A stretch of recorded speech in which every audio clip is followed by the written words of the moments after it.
চিংড়ি মাছগুলো ভালো করে পরিষ্কার করে মাথা ছাড়িয়ে তেলেতে ভেজে নিচ্ছি নুন দিয়ে। আচ্ছা, তোমরা চাইলে মাথা দিয়েও করতে পারো। ভালো করে ভেজে নেব।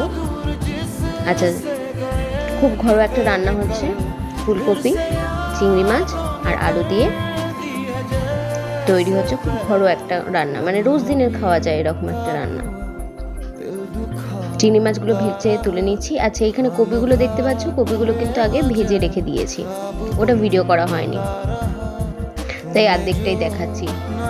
মাছটা যে তোলা হয়েছে সেই তেলেতেই ভেজে যে তুললাম, সেই তেলেতেই পেঁয়াজ, শুকনো লঙ্কা আর সাদা জিরে দিয়ে একটু ভালো করে ভেজে নেব। আমরা সবাই রাজা চ্যানেলে তোমাদের স্বাগত বন্ধুরা। আমার রান্না কেমন লাগছে একটু জানিও কমেন্টে, লাইক করো, তাহলেও বুঝতে পারবো। কমেন্ট যদি নাও করতে পারো,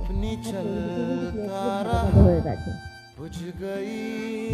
এরপরে আদাকে গ্রিট করা বা আদাকে বাটা এতে দিয়ে দিতে হবে, তোমাদের ইচ্ছা মতো দিও। আমি এখানে গ্রিট করা আদাই দিয়েছি। এতে কি হয়, পেঁয়াজগুলো ভাজার পরে দিলে স্মেলটা সুন্দর আসে। কাঁচা লঙ্কা দিয়েছি, তোমাদের ইচ্ছা মতো কাঁচা লঙ্কা দিও। এরপরে গোটা টমেটো, নুন, হলুদ, লঙ্কা গুঁড়ো আর জল দিয়ে কষিয়ে নিচ্ছি। টমেটোগুলো ছোটো ছোটো বলে গোটাই দিয়েছি, তোমরা পারলে কেটেও দিতে পারো, পেস্ট করেও দিতে পারো, ইচ্ছা অনুযায়ী।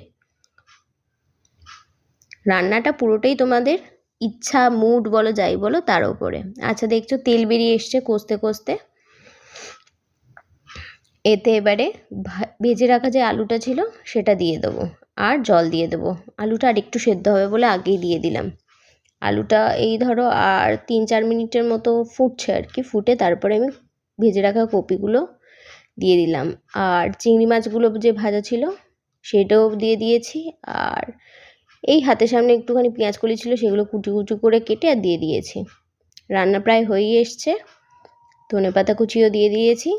দেখো কালারটা কি সুন্দর এসছে, টেস্টটাও ভালো এসছে। কিন্তু এই ঘরোয়া রান্নাটা করে তোমাদের কেমন লাগলো একটু জানিও।